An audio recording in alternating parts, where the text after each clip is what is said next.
You're too old to have kids anyway. Amanda sneered across the dinner table, her perfectly manicured hand resting on her barely visible baby bump. Don't worry, Mom, I'll give you the grandchildren you deserve. Someone in this family has to continue the Morgan legacy. I gripped my fork tighter, watching my mother-in-law beam at her precious daughter. My name is Catherine Morgan.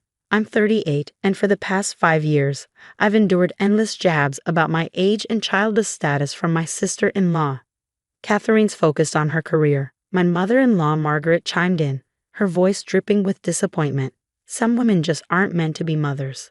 I caught my husband David's eye, silently pleading for support, but he just shifted uncomfortably in his seat, avoiding confrontation as usual. At 40, he'd always let his younger sister's behavior slide, claiming that's just how Amanda was.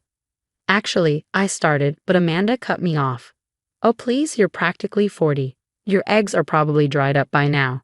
She laughed, looking around the table for approval. Besides, you can barely take care of yourself, let alone a baby. What Amanda didn't know, what none of them knew, was that I had been undergoing fertility treatments for the past year. Every morning injection, every doctor's appointment, every hopeful moment and crushing disappointment. I kept it all to myself, knowing they'd only use it as ammunition. Amanda, honey, her husband Tom warned quietly, but she was on a roll. I mean, really, what kind of mother would you even be? You work crazy hours, you're not exactly maternal, and let's face it, you'd be collecting Social Security by the time the kid graduated high school. The table fell silent, waiting for my usual quiet acceptance of Amanda's cruelty. But something in me snapped. I reached into my bag and pulled out a thick envelope. You know what, Amanda? You're right. I am older. I do work hard. And unlike you, I don't take anything for granted. I slid the envelope across the table. Open it. What's this supposed to be? She scoffed, but I could see curiosity getting the better of her. Go ahead, I encouraged, my heart pounding but my voice steady. Since you're so concerned about my reproductive status, you might find it interesting. Amanda rolled her eyes but opened the envelope, pulling out a stack of medical records, lab results, and most importantly, an ultrasound image dated just 2 days ago. Her face paled as she realized what she was looking at. This can't be. Twins, I said simply, 14 weeks along. Turns out my eggs aren't quite as dried up as you thought. Margaret snatched the papers from Amanda's trembling hands, her eyes widening as she scanned the documents. But how? Why didn't you tell us? Because I said, finally letting years of hurt seep into my voice every time I've tried to share anything important in my life. Amanda turns it into a competition or an opportunity to belittle me. I wanted to experience this joy without her toxicity. David finally found his voice. Honey, why didn't you tell me? I turned to him, tears threatening to fall. I wanted to be sure. I've had 2 miscarriages in the past 3 years, but you were so busy defending Amanda's jokes about my age and childlessness that I couldn't bear to share my pain with you. The silence that followed was deafening. Amanda's face had lost its usual smug expression, replaced by something that looked almost like shame. Margaret clutched the ultrasound photo, tears streaming down her face as she realized how their assumptions and cruel comments had pushed me away during what should have been a shared family joy. 2 miscarriages, David whispered, his face ashen. You went through that alone. I nodded, wiping away a stray tear. I did. And now I'm 14 weeks pregnant with twins, and I've never felt stronger or more ready to be a mother. The family dinner that had started with Amanda's usual mockery had transformed into something else entirely. For the first time, they were seeing me, really seeing me, and the strength it had taken to endure their judgment while fighting my own private battles. But this was just the beginning. What they didn't know was that I had more revelations to share, ones that would shake their perfect family dynamic to its core. The week following my pregnancy announcement was chaos. Suddenly, I was the center of attention. But not in the way Amanda had always commanded it. Margaret called daily, oscillating between tearful apologies and excited questions about the twins. David walked on eggshells, guilt evident in every tentative gesture. But Amanda's reaction surprised me most. She stopped posting her usual daily pregnancy updates on social media. Her smug maternity photo shoot was quietly canceled. For once, she wasn't the star of the show, and she didn't know how to handle it. Then came the family brunch that changed everything. I've been doing research. Amanda announced, strutting into Margaret's dining room. Twin pregnancies at your age are extremely high risk. You'll probably need to quit your job. I sipped my day of tea calmly. My doctor says I'm perfectly healthy. In fact, I paused, savoring the moment. She says I'm in better shape than most 30-year-old mothers she sees. Well, I've been reading online forums, Amanda persisted, and you really should consider reducing to a single baby. It's safer. The room fell silent. David's fork clattered against his plate. What did you just say? I asked, my voice deadly quiet. I'm just thinking about what's best for the family, Amanda said, her fake concern transparent. Mom agrees with me, don't you? Margaret shifted uncomfortably. Well, I did read some concerning statistics. That's when I pulled out my second envelope of the week. Funny you should mention statistics, I said, removing several documents. While we're sharing medical opinions, let's talk about genetic testing. Amanda's face went white. What? You see, when I started my fertility journey, I underwent comprehensive genetic screening. It's standard procedure at my age. I spread the papers on the table. But what's interesting is what they found in our family's medical history. David leaned forward. What do you mean? There's a genetic condition that runs in the Morgan family. It typically affects women, causing high-risk pregnancies after age 35. I looked directly at Amanda. Which is why it's strange that you never mentioned your own genetic testing results. Amanda's hand flew to her stomach protectively. I don't know what you're talking about. The condition requires monthly monitoring, special dietary restrictions, and careful medical supervision. I continued, watching her squirm. All things you've been surprisingly casual about, given your condition. Stop it, Amanda whispered. Unless, I said softly, there's nothing to monitor.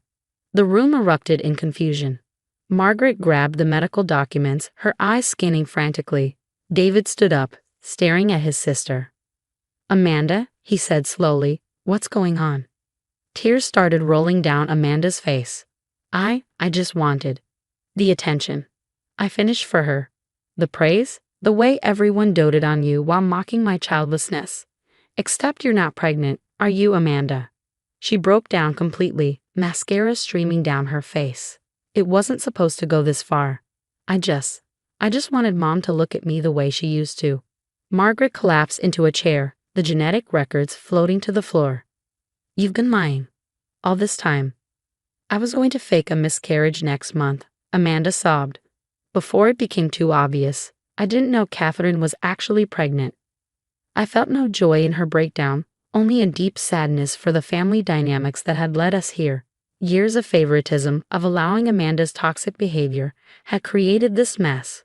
I've known for weeks, I said quietly. The genetic testing showed no markers in your blood work because there was no pregnancy to test. I was waiting to see how far you'd take it. David ran his hands through his hair, looking torn between anger and disbelief. Why didn't you expose her sooner? I placed my hand over my growing bump, feeling a flutter of movement. Because I needed everyone to see the truth about who Amanda really is. Not just about this lie, but about all of them. About who she becomes when she's not the center of attention. For the first time in our entire relationship, Amanda looked at me with something other than contempt.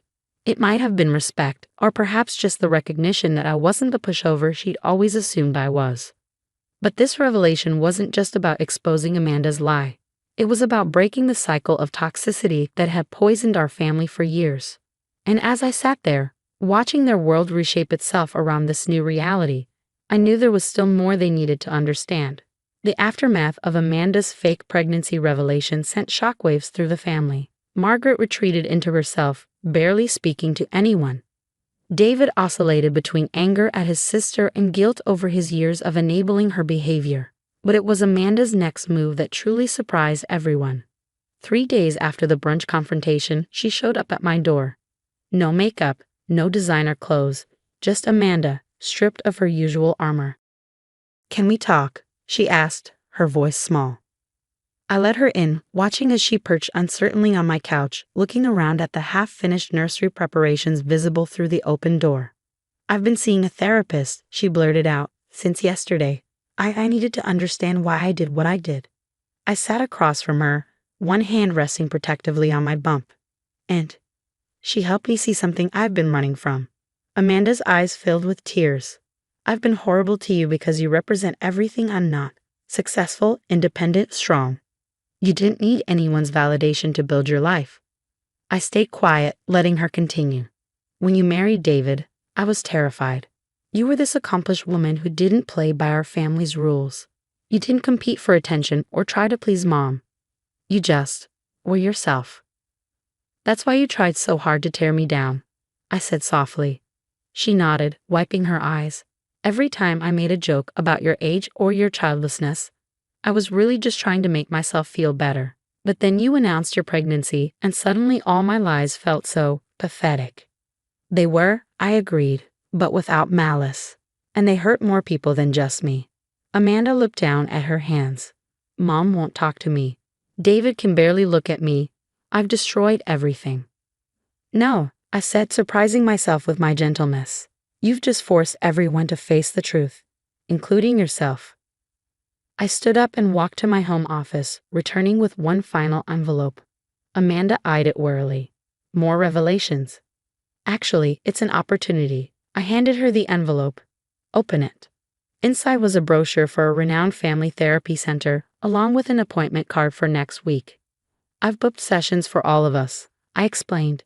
You, me, David, your parents. We all need to heal from this pattern of behavior that's poisoned our relationships for years. Amanda stared at the brochure, fresh tears falling. Why would you do this for me? After everything I've done. Because these babies deserve to be born into a healthy family, I said, touching my bump. And because despite everything, you're still their aunt. For the first time in our entire relationship, Amanda hugged me, genuinely, without any hidden agenda or competition.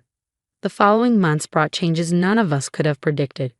Through therapy, Margaret finally confronted her role in creating Amanda's dependent personality and competitive nature. David learned to stand up for what was right, not just what was easy. And Amanda, she began the hard work of building an identity that didn't depend on being the center of attention. As my pregnancy progressed, I watched our family dynamic shift and heal.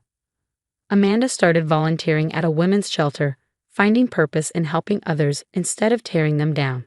Margaret joined a grandparent support group, learning to love her children without controlling them.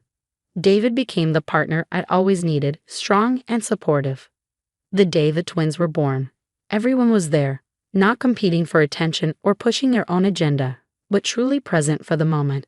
Amanda was the one who noticed first when I went into labor, calmly calling the doctor while Margaret helped pack my hospital bag. David held my hand through every contraction, no longer looking to others for cues on how to behave. Now, as I watch my daughter Sophie and son James sleeping peacefully in their cribs, I marvel at how life's greatest challenges can lead to its greatest transformations. Amanda sits beside me, quietly folding tiny onesies, occasionally glancing at her niece and nephew with genuine love. Thank you, she whispers, for not giving up on our family. I smile, remembering the long journey that brought us here. Sometimes the hardest battles lead to the most beautiful victories. The sound of David and Margaret's laughter drifts up from downstairs, where they're preparing dinner together, a new weekly tradition. Our family isn't perfect, but it's real now. The facades have crumbled, the competitions have ceased, and in their place, something authentic has grown. As I look around at this new reality we've built, I realize that sometimes the best revenge isn't about getting even. It's about getting better, together.